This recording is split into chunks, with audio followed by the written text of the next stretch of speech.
Bonjour à tous. Aujourd'hui, on va s'occuper d'une carte mère de PC. Le problème de ce PC, c'est qu'il y a eu un dégât liquide sur la carte mère. Bon, il y a déjà quelques bricoles qui ont déjà été réparées. Maintenant, le gros souci à réparer, en espérant qu'il n'y a pas d'autres surprises, c'est le RTX 4070. La VRAM, elle a éclaté. Le RTX, il est en court-circuit. Et le BIOS, il est en court-circuit aussi. Cette VRAM, elle monte à 200 degrés. Oui, j'ai bien dit 200 degrés. Donc, toutes les autres, elles sont mortes. Et le GPU, il est mort. Il y a même pas un doute à avoir à ce niveau-là. Bien souvent, quand les barrettes, elles éclatent en court-circuit comme ça part dans le GPU, il est mort. Mais alors là, à 200 degrés, je crois que c'est la première fois que j'en vois une monter à 200 degrés là. C'est énorme. Donc tout ça c'est mort et les communications, il y a deux communications sur le BIOS qui correspond au circuit graphique. Il y a deux communications au GND. Donc on s'occupe de remplacer le système graphique complet. C'est parti.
Bon, petit récap. Donc le GPU a été remplacé, les VRAM elles ont été remplacées. Au premier test, tout fonctionnait, le GPU il se déclenchait bien, PCH il se déclenchait bien, j'avais bien l'alimentation pour les VRAM, 1,24 V, tous les étages d'alimentation, ils alimentaient bien le CPU, les tensions correctes au niveau du BIOS. Par contre, le CPU, il se déclenchait pas. Alors, le souci, il venait...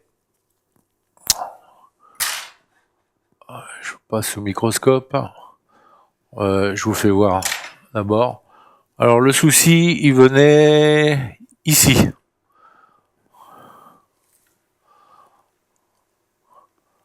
Là, vous avez lycée principal pour toutes les VRM, tous les étages d'alimentation VRM. Voilà, c'est plus technique, mais enfin, on va dire pour simplifier, tous les étages d'alimentation pour le CPU, sinon c'est des VRM. Il se déclenchait pas. Et pourquoi il se déclenchait pas? Parce que j'avais pas le signal, un signal instance. Instance, signal de présence. Donc ça c'est le contrôleur principal, je disais, et là on a un secondaire de puissance. Et là je me mets sous le microscope.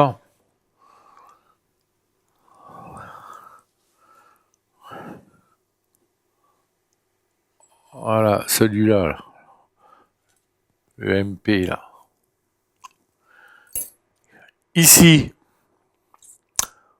là ça se voit plus. Je vais regarder le bino parce que là, j'ai pas l'habitude sur l'écran. Alors cette résistance là, on a 20 volts qui arrivent là, résistance de 2 mémo ohms, et là on ressort en 0, en tension 0,750 environ, j'arrondis. 0,750 volts. À peu près la tension qu'on retrouve dans le CPU. Donc il me manquait le signal de présence. Là, j'avais 0. La résistance, si je la retrouve...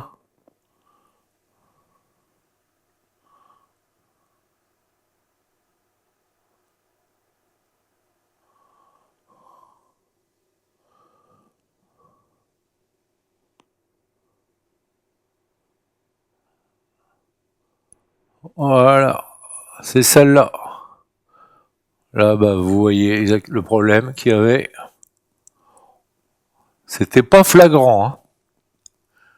Il fallait mesurer la tension pour voir qu'il manquait de l'autre côté, qu'il manquait une autre tension. Parce que, elle était comme ça. On voit de ce côté-là, c'était propre. De ce côté-là, bon, c'est un peu noirci, mais c'est pas méchant, c'est pas vraiment la résistance brûlée. Mais ici, j'avais 20 volts et l'autre côté, j'avais 0. Alors, une première fois, je l'ai enlevé et le pad, il y était toujours. Donc, j'ai refait les soudures, j'ai refait les pads, j'ai réétamé les deux pads, je l'ai remis et il n'arrivait pas à se mettre correctement en place sur les pads. Donc, j'ai voulu refaire la soudure, c'était de ce côté-là, refaire la soudure au fer à souder. Et à ce moment-là, tout d'un coup, il s'est levé et le pad, il est resté. Le pad de la résistance, il est resté sur le pad de la carte mère. Voilà. Donc, j'ai cherché une résistance de 2 mémo ohms.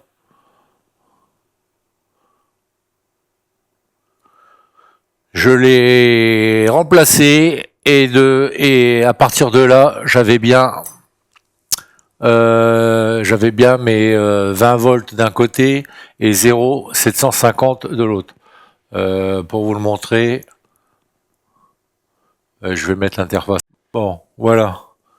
Alors, je vous montre. Chargeur. La prise du chargeur. Hop, on est bon.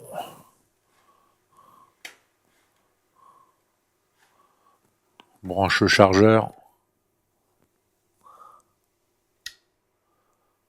Là, il est branché. Et c'est une tension permanente. Hein. C'est une tension. C'est plutôt un signal de... C'est pas une tension vraiment, c'est plutôt un signal de présence. Hein. Un signal permanent, mais c'est plutôt un signal, vu la valeur. Donc j'ai branché, tension, ok. Alors, on remet sous microscope. Donc là, j'ai dit 20 volts.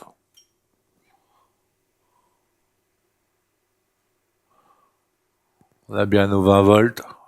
Et là,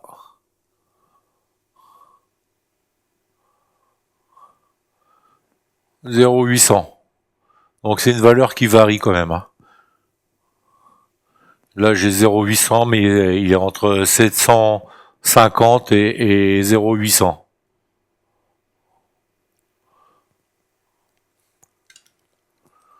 Voilà ce qui me manquait pour que le CPU se mette en route. Une fois corrigé, j'ai pu démarrer et là le CPU il est monté très très rapidement à 72 degrés. Donc là il fonctionnait bien qu'auparavant j'avais le GPU qui se mettait en route, aucun problème, PCH, mais là je voyais juste cette zone là qui chauffait un petit peu, le CPU très très très légèrement, mais à peine. Mais sinon, ça faisait comme s'il fonctionnait pas, quoi. Voilà.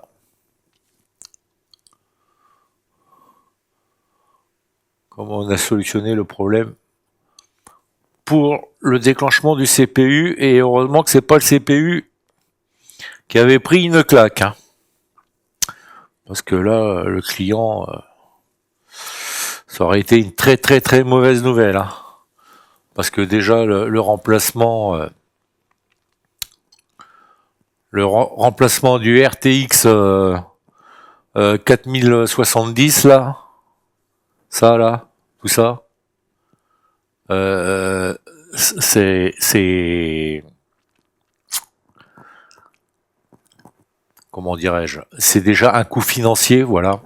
C'est un coût financier qui est pas négligeable. Hein. Il est pas gros, mais costaud au niveau tarif. Hein.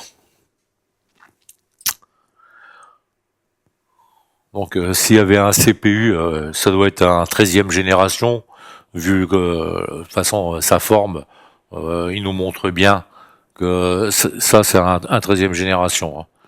Hein. Carré, légèrement rectangulaire, on le reconnaît facilement, c'est un 13e génération celui-là. Voilà. Donc le client... parce que il y a eu quand même un sacré court-circuit. Je vous disais celle-là, 200 degrés, elle montait, tout ça a éclaté. Ça peut partir dans le CPU, malheureusement. Et puis j'ai bien expliqué aux clients les conséquences qu'il pouvait y avoir en plus du GPU qui était complètement brûlé. Mais là, par chance, on explique aux clients tout ce qu'il peut y avoir. Bon, de toute façon, c'est pas par habitude, je sais comment ce qu'il peut y avoir, donc c'est pas compliqué. Hein.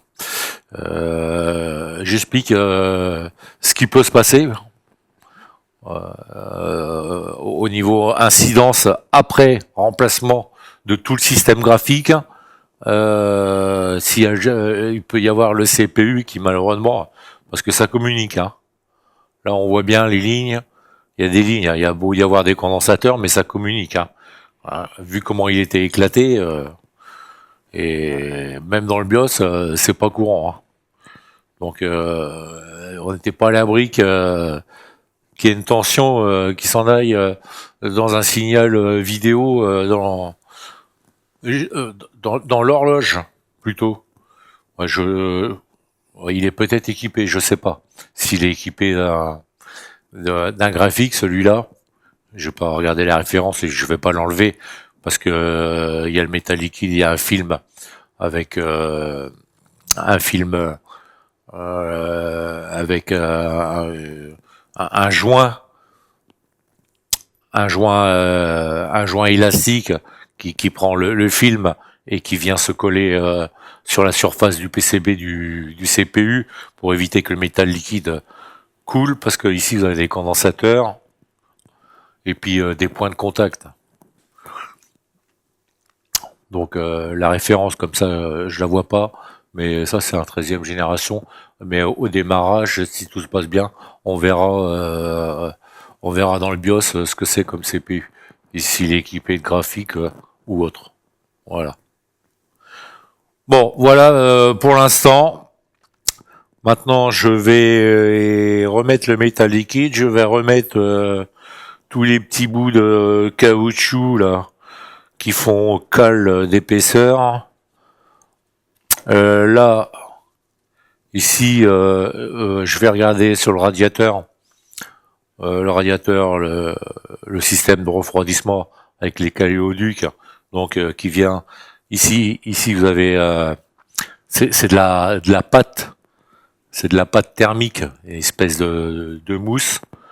Je vais regarder sur le dessus si l'épaisseur, s'il en reste, il doit en rester, mais si l'épaisseur est suffisante ou pas, sinon j'en rajouterai. C'est de cette pâte thermique. Là, à ce niveau-là, c'est pareil, il y en avait, parce que bien entendu, tout a été désoxydé pour pas avoir de problème. Et il y en avait besoin. Il y en avait besoin parce qu'il y a eu plusieurs choses de fait, même au niveau de l'EC, j'ai dû le refaire aussi. Et pas mal de condensateurs et autres, ça avait tombé un petit peu partout. Donc des oxys obligés, obligatoires en ces cas de figure, pour éviter toute instabilité due à de l'oxydation qui pourrait en plus continuer à se propager sur la carte mère, et puis causer des problèmes d'instabilité ou même de mettre en panne. Voilà. Donc ça fait tout ça pour bien comprendre ce qu'il faut faire ou pas, parce que ce qu'il faut faire, les précautions à prendre, parce que là on est sur un PC à 2600 €, hein. C'est pour ça que le client a voulu absolument tenter la réparation, parce que là on est sur déjà une grosse machine, hein. 2600 € et c'est pas vieux, hein. Donc on prend le maximum de précautions, on contrôle tout et on désoxyde tout. Déjà dans un premier temps, tout ce qui est à moitié brûlé, on dégage, on remplace, et ensuite toutes les traces de flux et les traces d'oxydation, on va dire plus légères, que n'ont pas d'incidence, à condition d'être nettoyées correctement. On passe au bac, on nettoie tout, que ça repart nickel. Voilà. Résumé peut-être un peu long, mais voilà, les précautions à prendre. Hein. Parce que là, on est sur des... Et en plus, précautions à prendre, parce que on est quand même sur des intensités très importantes au niveau tension et ampérage sur cette carte mère. Hein. Déjà, le bloc d'alimentation, il fait 14 ampères. Hein. Donc, je peux vous assurer que là, vu le nombre de VRM, etc., là, on est sur entre du 50, 60, 80 ampères, même si la tension, elle est de 0,7 ou de 0,8, hein, on est sur des grosses valeurs en ampérage, hein, en intensité. Hein. Donc, tout ça, c'est pour ça. Hein, faut bien contrôler quand même suite à une oxydation sur ce type de carte mère où il y a des intensités très importantes parce que ça brûle très vite en cas de négligence. Hein. La preuve, hein, le GPU il est brûlé total, hein, carbonisé. Hein. Là, je débranche. L'ancien GPU.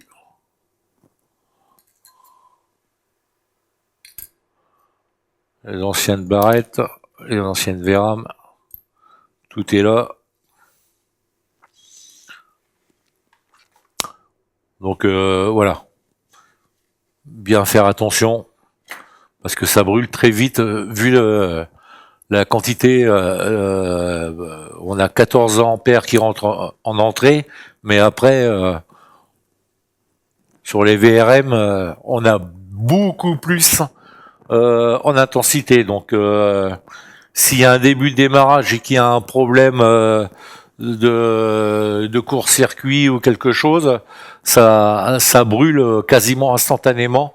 Vu la quantité très importante d'ampères. On pourrait même faire un trou dans la carte mère, hein, facile, hein, sur ce modèle-là. Bon voilà, comme j'ai dit, je remonte, et puis on fait un test. Allez, c'est parti. Bon voilà, ce PC est remonté. Le souci là, il reste le souci de la batterie là. La batterie, elle est instable, défectueuse, à bloc. Au niveau de la charge à 89%. Si vous débranchez le connecteur de charge, ça peut rester allumé, comme ça peut s'éteindre au bout de quelques secondes. Par contre, au démarrage, il s'allume pas. La tension de charge, elle est de 17 volts 24. 17 volts 24, c'est ça. Et c'est une batterie de 15 volts 52. Donc la tension de charge, elle est bonne. La batterie, elle est bien reconnue, puisqu'il se déclenche le système de charge. Mais elle, au niveau du BMS, elle a pris une claque. C'est pas étonnant du tout, vu le court-circuit qu'il y a eu. Bon, à part ça, le clavier, il croustille un petit peu, mais avec la chaleur, il redevient plus souple. Là où au début il croustillait, là c'est quasiment bon. À froid, il peut recroustiller un peu. À la longue, avec le temps, il peut redevenir normal et arrêter de croustiller. En tout cas, toutes les touches fonctionnent. Voilà. Là, au niveau de la charge, il est blanc. Normalement, la batterie devrait être à 100%. On est à 89-90% maximum. Et là, à moins qu'il me fasse mentir. Sur secteur, sur batterie, il fonctionne pas. Et si je mesure à la batterie, je verrai 0 volt. Et des fois, quand vous rebranchez le chargeur, ça arrive à débloquer de temps en temps le BMS. C'est-à-dire que vous le branchez, le BMS il se débloque. Là, il envoie 15 volts et quelques, presque 16 volts. Et là, vous arrivez à démarrer. Alors, il commence à démarrer, ça va jusqu'au bout, ou il commence à démarrer, et quand il passe sur l'affichage haute résolution, il se coupe. Batterie instable à remplacer. Donc, je remets le secteur, et on l'allume. Voilà, il était blanc tout à l'heure, là il repasse orange, comme s'il chargeait, mais il charge rien du tout. Il charge, la tension de charge, elle est bonne, mais la batterie, c'est elle qui est pas bonne. Allez, on allume.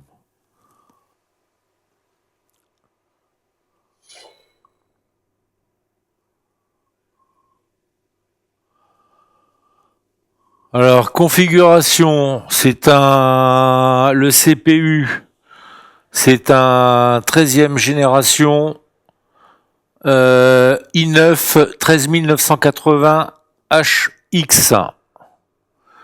Total de la mémoire RAM DDR5, il y a 64, il met 65, mais là, je pense que le BIOS, il est pas bien, on va dire qu'il est pas bien fini au niveau des paramétrages, hein. Parce que 32 et 32, ça fait 64 pour moi. Là, il affiche 65, mais enfin, on va dire que c'est 64 gigas de mémoire vive. Voilà. Là, on voit 65, mais faut pas se fier à ça. Ça, c'est pas bon. Quand on va sur Infosystème, quand on est sur Windows, lui, par contre, il affiche bien 64 gigas. Alors, Nvidia. Donc, j'ai confondu avec un autre.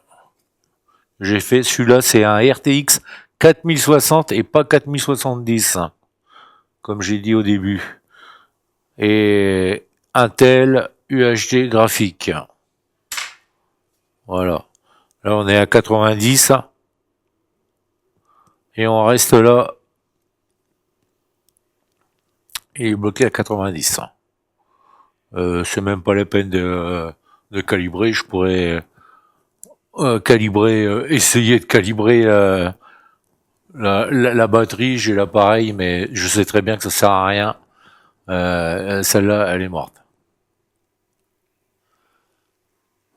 Allez, on sort de là.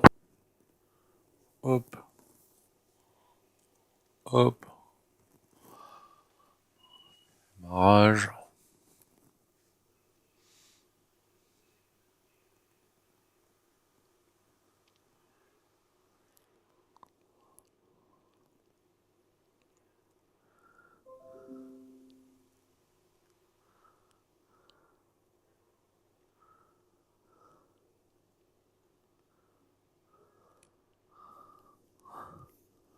J'aime bien.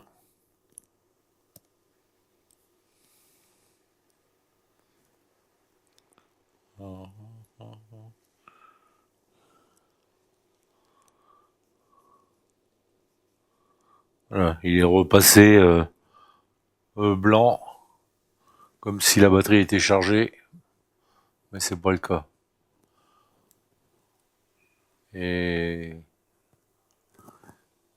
il me provoque. Là, je débranche. Il reste allumé. Voilà.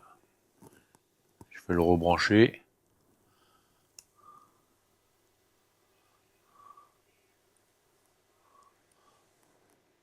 Ok.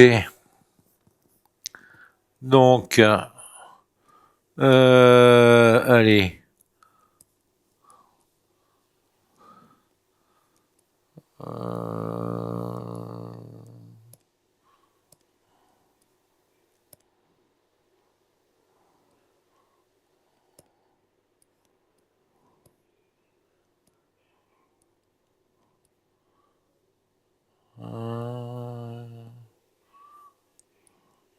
me l'enlever.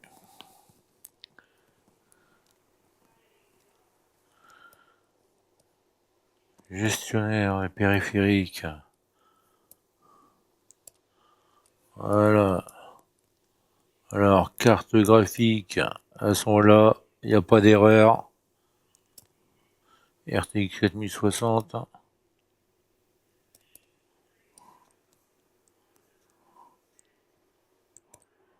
Je fais un petit stress sur le GPU de 2 minutes. Il fonctionne parfaitement. Et pourquoi 2 minutes? Faut pas oublier que c'est un PC portable et que déjà et que ça chauffe énormément. Pour s'amuser à faire des stress comme sur les PC fixes qui sont pas bien refroidis, équipés de water cooling custom, water cooling IO ou un bon ventirad. Sur les PC portables, c'est pas du tout la même chose. Hein. Alors les stress, quand je dis un stress, c'est utilisation à 100% de charge du GPU. Hein. Même en jeu, à part de très rares jeux, vous n'utilisez pas à cette charge GPU. Hein. Donc attention avec les stress, parce que ça c'est des machines qui chauffent. Hein. Bon, ça c'est bon. On a pu récupérer le PC, à part la batterie. Ça, malheureusement, sur des courts-circuits très violents comme ça, c'est quand même quelque chose de courant. Des fois, on peut les récupérer. Souvent, quand elles restent longtemps, on va dire que l'ordinateur il reste longtemps en panne et que la batterie elle est complètement déchargée. Ça arrive à se désactiver au niveau du BMS. Ça, on peut encore le refaire ou recalibrer, ça dépend, mais sur des chocs aussi violents que là, c'est pas la peine. C'est pas la peine, je sais que je vais perdre mon temps. Donc ça va durer pas longtemps du tout. Bon voilà, on en termine là. Voilà, pour ce PC c'est terminé, je vous dis à la prochaine et ciao.